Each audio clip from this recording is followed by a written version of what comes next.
Olá, somos a JS Caetés e você está no podcast Vamos Juntos. Aqui nós vamos refletir, rezar e desenvolver ainda mais a nossa espiritualidade, confrontando a fé com a vida e te convidamos a abrir a mente e o coração.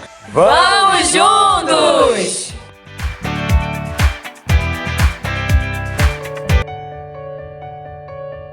É uma alegria te receber por aqui, eu sou o Padre Neto, esteja muito à vontade nesse podcast Vamos Juntos. Como os jovens falaram no início, esse é um espaço de reflexão, de crescimento na fé e eu te acolho com muito carinho aqui. Nosso tema de hoje, como você já deve ter visto aí no título, vamos falar sobre o que é que acontece com a gente, sobre a morte. Vamos falar um pouquinho sobre esse assunto aí da morte, já que nós estamos iniciando esse mês de novembro e nesse mês também a gente celebra os fiéis defuntos, também todos os santos.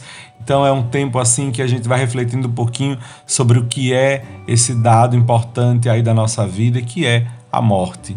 Então, para isso, eu quero te fazer um convite. Se você ainda não tem, eu vou te ajudar aqui na leitura dele, mas se você tem, pegue aí o seu Catecismo da Igreja Católica. Será que você tem ele na sua casa, ele aí com você? Se você não tiver, bom, vou te apresentar mais uma vez. Eu acho que eu já até falei aqui em outros episódios. O Catecismo da Igreja Católica trata-se de um livro, né, um compêndio de toda a nossa fé. Certo? A fé católica está resumida aí. E se você é jovem que já participou, já estava na caminhada da igreja desde 2013 ou um pouquinho antes, você certamente conhece o YouCat, que é uma versão jovem, vamos dizer assim, do Catecismo da Igreja Católica. Então, se você tiver aí também, a gente vai dar uma olhada, vamos dar uma comparada aí, qual que é a visão da morte e essas questões todas a partir destes documentos e da Bíblia também. Então, se você tiver aí esses livros, pegue aí que a gente vai fazer uma leitura comentada dessas coisas, tá bem?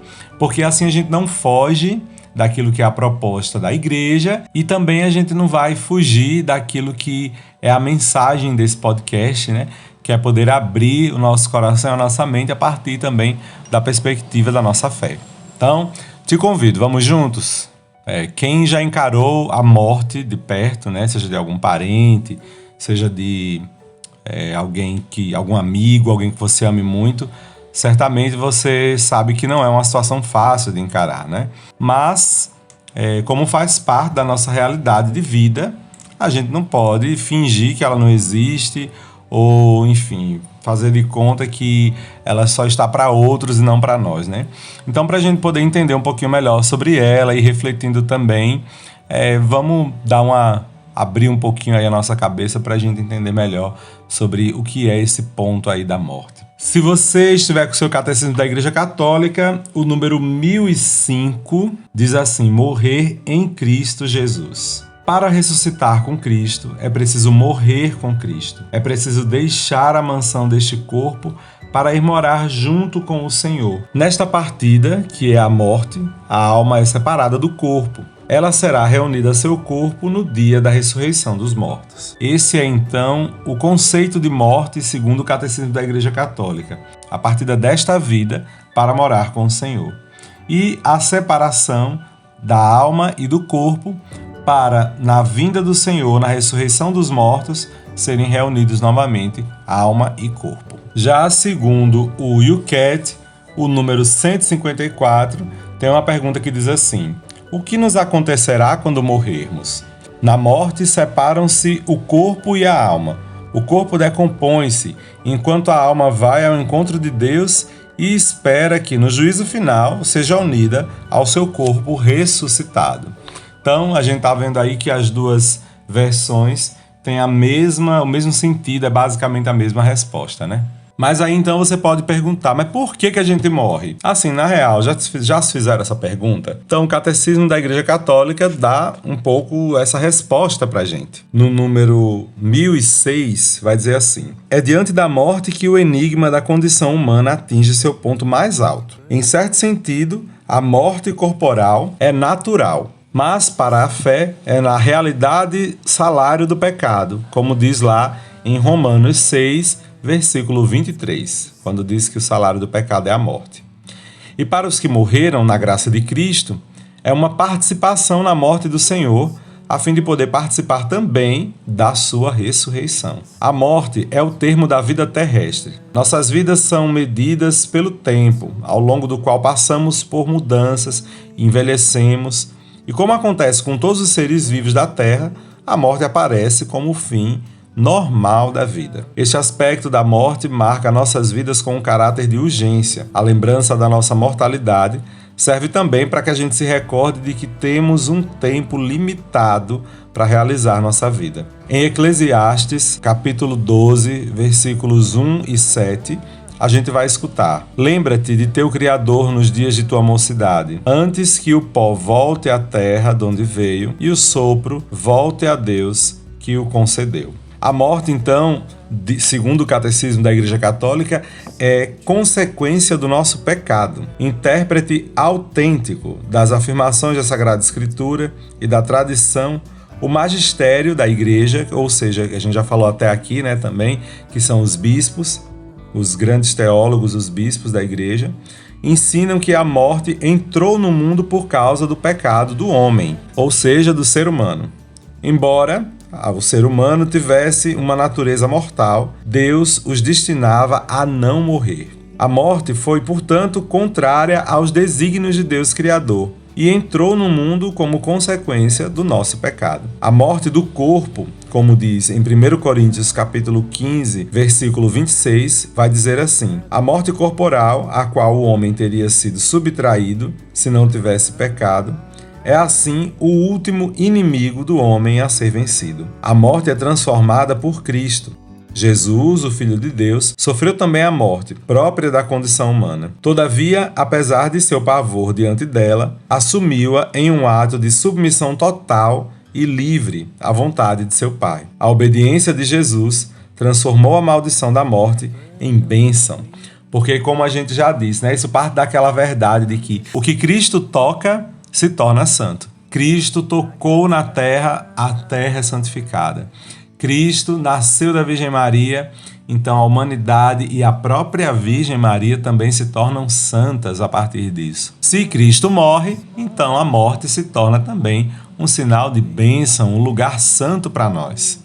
Então, queridos irmãos e irmãs, meus jovens queridos que estão acompanhando esse podcast, a morte, se a gente olha pela perspectiva da fé, é um lugar também sagrado, santificado, é um lugar de extremo mistério da nossa fé, porque também Cristo passou por ela, tocou na morte. E a nossa condição mortal é tão certa para a igreja já entende isso de maneira tão tranquila, que em algumas orações nossas a gente lembra da questão da morte. Como, por exemplo, na Ave Maria, a gente reza no final, né? Rogai por nós agora e na hora da nossa morte. Quer dizer, a igreja já entende que morrer faz parte de viver. Então, querido e querida jovem, apesar do medo da morte, a igreja recomenda, né, como uma boa mãe para todos nós, que a gente deve se preparar para esse momento. Não viver a cada segundo pensando em morrer, porque assim, se a gente tem uma ideia fixa, direto, a gente acaba ficando pirado, né? Então, mas viver pensando assim, a gente está preparado em algum momento da nossa vida para a morte. A melhor forma da gente se preparar para morrer bem é viver bem. Viver com Cristo, para assim a gente poder morrer com Ele e ressuscitar com Cristo. A melhor forma de viver, minha gente, é viver como Jesus, é viver em Jesus. E aí na ressurreição, meus anjos, minhas anjas, vamos ressuscitar com Cristo. Mas vamos também a algumas outras dúvidas. Tá, padre, já entendi, a gente morre, é uma realidade, a igreja aceita, ok, não era para a gente morrer, mas por causa do pecado a gente morre. E aí Jesus Cristo santifica também a morte. Mas o que é que acontece com a gente quando a gente morre? Depois que a gente morre. Tem um negocinho aí que estão falando de céu, de inferno, de purgatório. Vamos lá atrás essas dúvidas, vamos juntos, mais uma vez. Bom, mas antes a gente ainda tem uma outra questão. A igreja acredita na ressurreição. O cristianismo tem essa proposta aí da ressurreição. Então, se a gente acredita na ressurreição, vem logo a pergunta. Não sei se vocês fizeram, mas eu fiz quando eu era mais jovem e eu ficava me perguntando: quando eu ressuscitar, eu vou ressuscitar com a idade que eu morri? Ou, por exemplo, se na vida eu for amputado, sei lá, alguma perna, meu braço, sei lá, eu vou voltar amputado também ou eu vou voltar com o corpo inteiro? Meu cabelo vai ficar grande, vai ser pequeno? As criancinhas, quando morrem com 2 anos ou 3, depois de batizadas, vão voltar nessa idade? E os seus pais, que idade terão? Enfim, a gente fica nessa dúvida, né? Como é que vai ser o nosso corpo quando a gente vai ressuscitar? Bom, pegue aí, se você tiver o seu YouCat, o número 154. A pergunta é, eu vou ler aqui, caso você não tenha, certo? O que acontecerá quando morrermos? Aí a resposta se encontra como um resumo dos números 992 ao 1004, de lá do Catecismo da Igreja Católica, e também do 1016 ao 1018, certo? Também lá do Catecismo da Igreja Católica. E a resposta é assim: na morte, separam-se o corpo e a alma. Isso aí a gente já entendeu. O corpo decompõe-se enquanto a alma vai ao encontro de Deus e espera que no juízo final seja unida ao seu corpo ressuscitado, como a gente já entende. Aí a resposta continua dizendo assim: o como da ressurreição do nosso corpo é um mistério. Ou seja, o jeito como esse corpo vai estar, a gente não sabe. Pode ajudar-nos a entendê-lo a seguinte metáfora. Então aí a igreja nos dá essa proposta no YouCat. Olha que interessante. Observando o bulbo de tulipa, ou seja, quando aquela flor ainda não floresceu, ela ainda está em botão, podemos não reconhecer para quão belíssima flor ele se desenvolverá na terra escura. Do mesmo modo, não sabemos nada sobre o aspecto futuro do nosso corpo. São Paulo está, contudo, seguro. Semeado desprezível, ressuscita glorioso.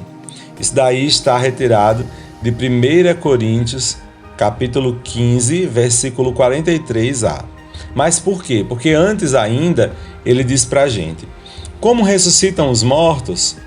Com que espécie de corpo voltam eles? Aí ele responde: insensato. O que tu semeias não volta à terra sem morrer. E o que semeias não é a planta que há de nascer, mas um simples grão de trigo, por exemplo, ou de qualquer outra espécie. Que aí, minha gente, isso aí está em 1 Coríntios 15, versículo 35 ao 37. Com isso ele está querendo dizer pra gente que a gente é semeado na terra de um jeito, ou seja, a gente é enterrado de um jeito. Como essa semente vai brotar e que tipo de planta vai dar, ou seja, como vai ser o aspecto dessa planta, a gente não tem como saber. Então, se torna assim também um mistério para a igreja, né? Como é que vai ser seu corpo na ressurreição? Não saberemos até o dia da nossa ressurreição. Então, se você quer saber como será o seu corpo na ressurreição, não deixe de morrer com Cristo. Parece uma piada um pouco macabra, né? Mas não é não, minha gente. E a gente morre com Cristo, a gente vai ressuscitar com Ele, né? E eu tô doido para ressuscitar com Jesus, para eu saber como é que vai ser meu corpo também. Mas meu objetivo principal nessa vida não deve ser esse, né? Deve ser simplesmente amar, acima de tudo. Porque aí o que vai vir por consequência vai ser só o que é bom. Mas vamos continuando aí a nossa reflexão. Então, para continuar aí o sentido da nossa vida eterna, é a gente entender uma coisa. Quando a gente nasce, quando Deus nos cria e a gente começa a ser gerado, né, no corpo dos nossos pais, nós recebemos na nossa criação nosso corpo e nossa alma imortal. Então, durante a nossa vida, segundo o que nos ensina a Igreja Católica, a gente tem esse tempo de vida para acolher ou não a mensagem da vida eterna de Jesus, certo? A proposta do Evangelho, a gente tem tempo para acolhê-la ou não. E aí, se nós negamos ou aceitamos esta acolhida de maneira consciente, né, ou se a gente vive o amor ou não vivemos o amor nessa vida, então aí a gente vai ser julgado a partir disso. Em que sentido?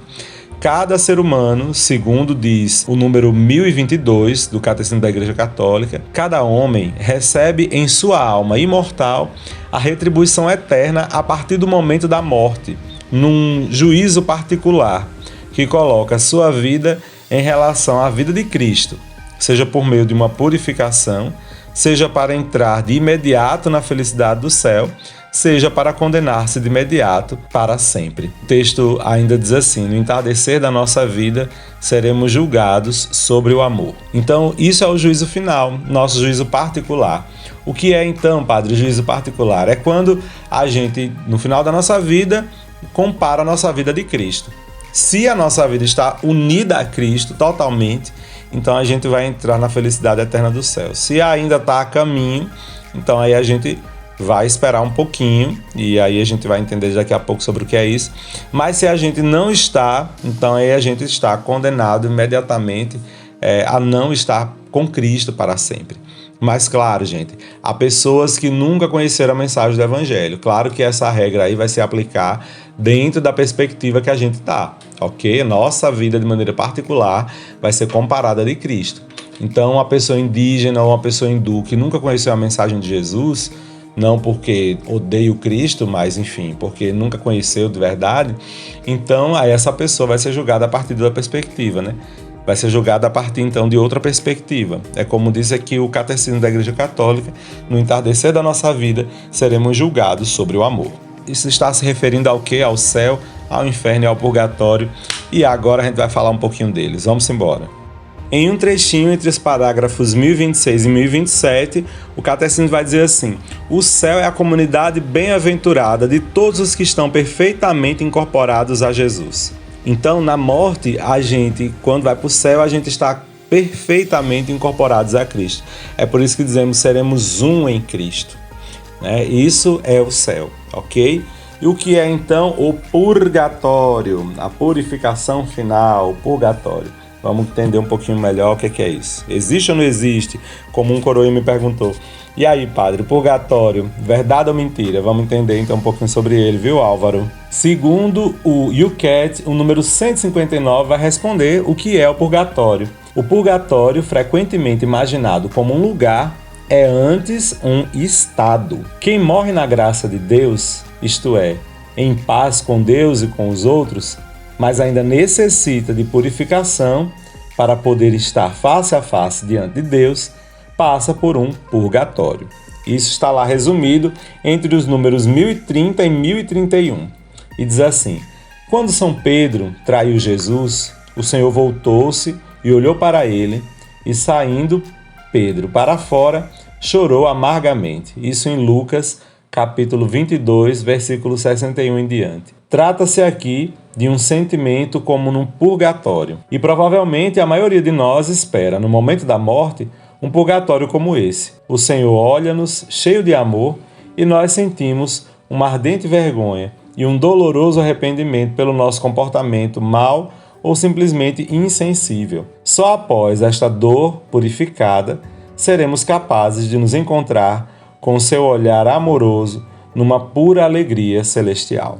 Ou seja, às vezes, gente, quando a gente para pensar o quanto Jesus é bom e o quanto de coisa boa ele oferece para a humanidade, e a gente, em resposta, é cruel uns com os outros, a gente é racista, é preconceituoso, é violento, a gente é desonesto, que infelizmente nós somos muito criativos para a crueldade e para a maldade, mas quando a gente olha para Jesus e olha para a nossa situação, a gente pensa assim: nossa, eu podia ser melhor, por que ainda não fui, Então, esse arrependimento de ainda não ser perfeitamente como Deus quer é o nosso purgatório. Então, não é que a gente vai passar 300 anos de um purgatório do nosso tempo, desse tempo aqui que a gente vive contado pelos segundos, pelos minutos, O tempo para Deus na morte é o Kairos, o tempo da graça, difere do nosso tempo. Eu não sei dizer porque eu não estou lá, mas eu não tenho como comparar. Mas é um tempo do jeito que Ele quer. E o Catecismo fala para nós, é um estado. Então, nosso purgatório é a gente purgar, como diz a própria palavra, que ainda nos falta ser purificados para vermos Jesus de maneira não constrangida, vamos dizer assim, ok? E enfim, o que é o inferno? Inferno, como diz a Carminha da novela. O que é o inferno? Olha, antes de responder, eu vou logo dizendo, se esse podcast ficar um pouquinho mais que 20 minutos, vocês já estão acostumados com os episódios anteriores, Porque o assunto aqui é denso, então a gente vai tentar resolver essa questão ainda hoje, neste episódio, tá bem? Vamos lá, vamos dar continuidade. Como já nos diz a palavra na primeira carta de João, capítulo 3, versículo 14 e 15, aquele que não ama permanece na morte. Todo aquele que odeia seu irmão é homicida, é assassino.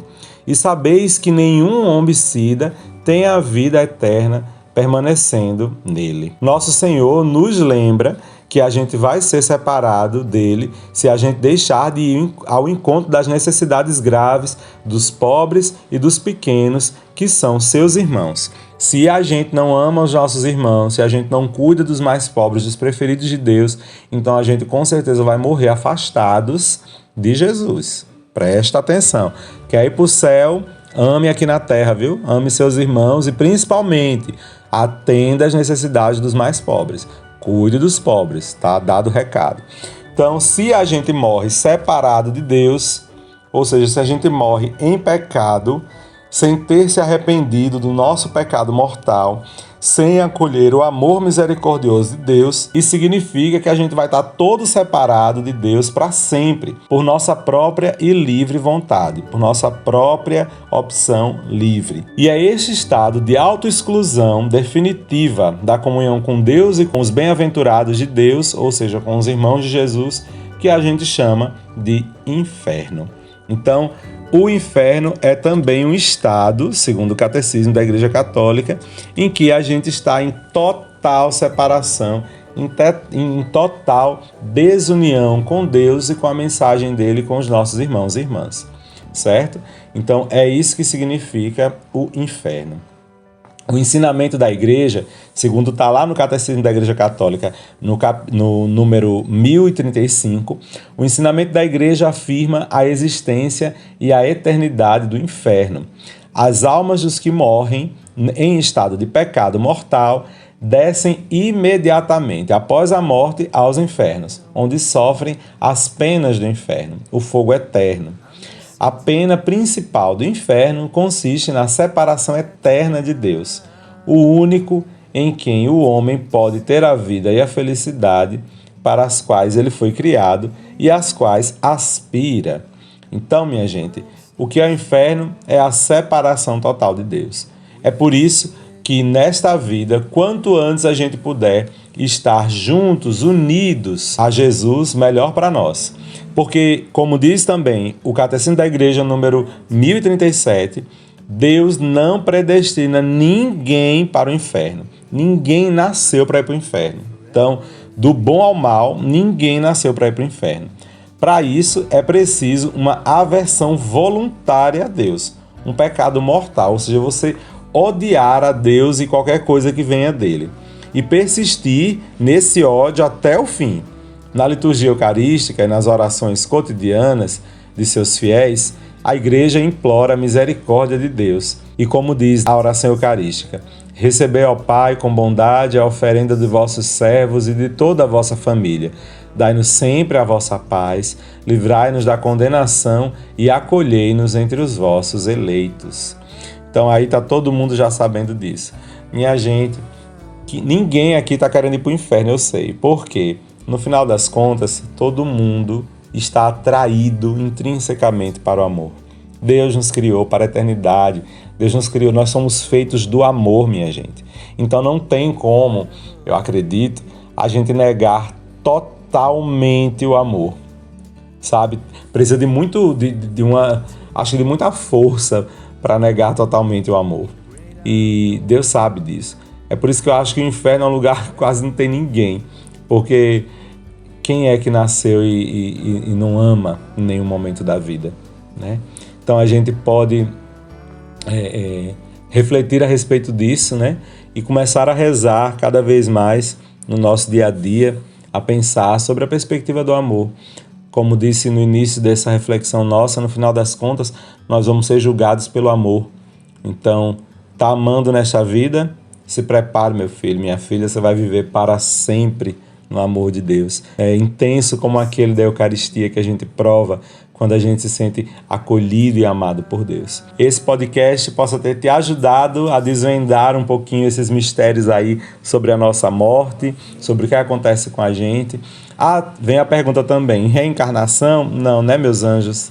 Não tem reencarnação não, porque É o tempo da nossa vida presente que a gente tem para amar a Deus. E Deus nos oferece todas as possibilidades a partir do momento que a gente se conecta com o amor. Então, se a gente morreu, então a gente vai aguardar a nossa ressurreição, a gente é imediatamente julgado e vai ver também o juízo final, que é na ressurreição dos mortos, onde todos nós viveremos de um jeito glorioso, de um jeito que eu ainda não sei, nem você, mas a gente vai saber quando se encontrar na eternidade e na ressurreição. Tá bem? Então fica com Deus, espero te encontrar semana que vem também nesse podcast, para que a gente tenha uma semana maravilhosa. Eu vou te deixar com a bênção do nosso Deus Todo-Poderoso e Amoroso, Ele que é Pai, Filho e Espírito Santo. Amém. Não deixe de seguir a gente nas nossas redes sociais, a JS Oficial _, para a gente continuar caminhando, fortalecendo a nossa fé. Vamos juntos! Esse podcast é uma iniciativa da AJS Caetés, Inspetoria Salesiana São Luís Gonzaga.